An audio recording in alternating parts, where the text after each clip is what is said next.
नमस्कार दोस्तों, आज मैं आपसे साधना में प्राप्त अनुभवों और इसकी सावधानियों के बारे में चर्चा पर चर्चा करूंगी। दोस्तों, जब हम साधना करते हैं तो साधना से प्राप्त ऊर्जा एक रक्षा कवच की तरह हमारे चारों ओर होती है। जैसे जैसे साधना गहन होती जाती है, यह रक्षा कवच और मजबूत हो जाता है, उसमें बदलाव आ जाते हैं। यह हमारा अपना ऑरा होता है। साधना की गहनता से यह हमारा ऑरा बाहरी शक्तियों से हमारी रक्षा करने लगता है, क्योंकि जहाँ सकारात्मकता है वहाँ निगेटिव पावर उसे तोड़ने की कोशिश करती है। ब्रह्मांड में अच्छी व बुरी हर प्रकार की ताकतें हैं। जब हम आध्यात्मिकता के चरम को छूते हैं तो हमारा ऑरा मजबूत होकर बाहरी बुरी ऊर्जाओं से हमारी रक्षा करता है। ऐसी स्थिति में यदि हम बिना चैन किए ही हर किसी से अपने साधना के अनुभव को साझा करते हैं तो कभी कभी गलत ऊर्जा वाले व्यक्ति के संपर्क में आ जाते हैं और वह सहज ही मानसिक स्तर पर वह हमारे ऑरा में प्रवेश कर जाता है और हमारे अभेद ऑरा को भेद कर हमारी पावर को इफेक्ट करता है। क्योंकि वह तो साधना से अनजान होता है, उसका व्यवहार डिमोटिवेट करने का काम करता है और उसकी निगेटिव एनर्जी से हमारे ऑरा की एनर्जी भी इफेक्ट हो जाती है। अतः साधक अपना अनुभव अपने भरोसेमंद को ही बताए या अपने गुरु को बताए।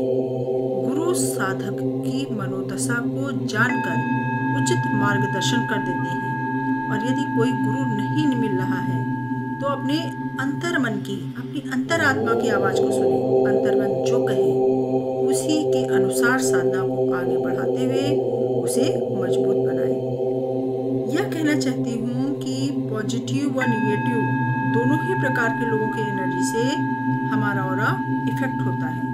अतः ऑरा को मजबूत बनाने के लिए हमें सकारात्मक लोगों का ही अपना अनुभव साझा करना चाहिए। किसी भी विधि विधान को पढ़ करके साधना में नहीं लग जाना चाहिए।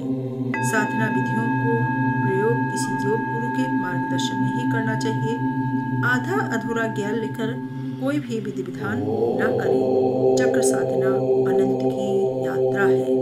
यदि गलत अनुभव लेकर एक बार साधना से भटक गए तो कई जन्मों तक या हो सकता है जन्म जन्मांतरों तक भटकते रहें। भटकाव से वापस लाने का कोई दूसरा मार्ग शेष नहीं है। कोई भी गुरु इस दुष्कृत्य को प्राप्त साधक को अब भटकाव के मार्ग से वापस लाने में सक्षम नहीं है। लेकिन यह संभव हो सकता है यदि कहीं आप में उसके बाद भी थोड़ा बहुत भी आत्मबल शेष रह गया है तो अपनी आप वास्तविकता को प्राप्त कर पाए। अन्यथा जन्म जन्मांतर तक भटका हुआ साधक भटकता ही रहता है। एक जन्म की गलती न जाने कितने जन्मों तक या जन्म जन्मांतरों तक भोगनी पड़ सकती है। साथ ही साथ नए साधकों को यह भी ध्यान रखना पड़ेगा कि साधना में जल्दबाजी न करें। सबसे पहले अष्टांग योग को अपनाते हुए अष्ट मोक्ष की ओर बढ़ें। अष्टांग योग के नियमों का पालन करते हुए स्वयं को मन, कर्म व वचन से, मानसिक रूप से, शारीरिक रूप से स्वस्थ व सुदृढ़ बना लें। मूलाधार को जगाते हुए सहस्त्रार तक जाएं। अधीर होकर साधना न करें। पहले अपनी नस नाड़ियाँ यदि स्वस्थ नहीं है तो हो सकता है उस परम चेतना से प्राप्त ऊर्जा शरीर सहन ही ना कर पाए।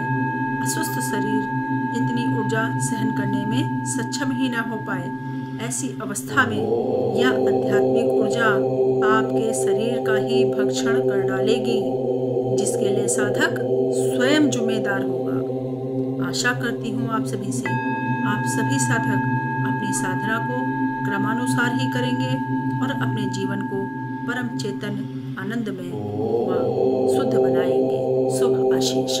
धन्यवाद।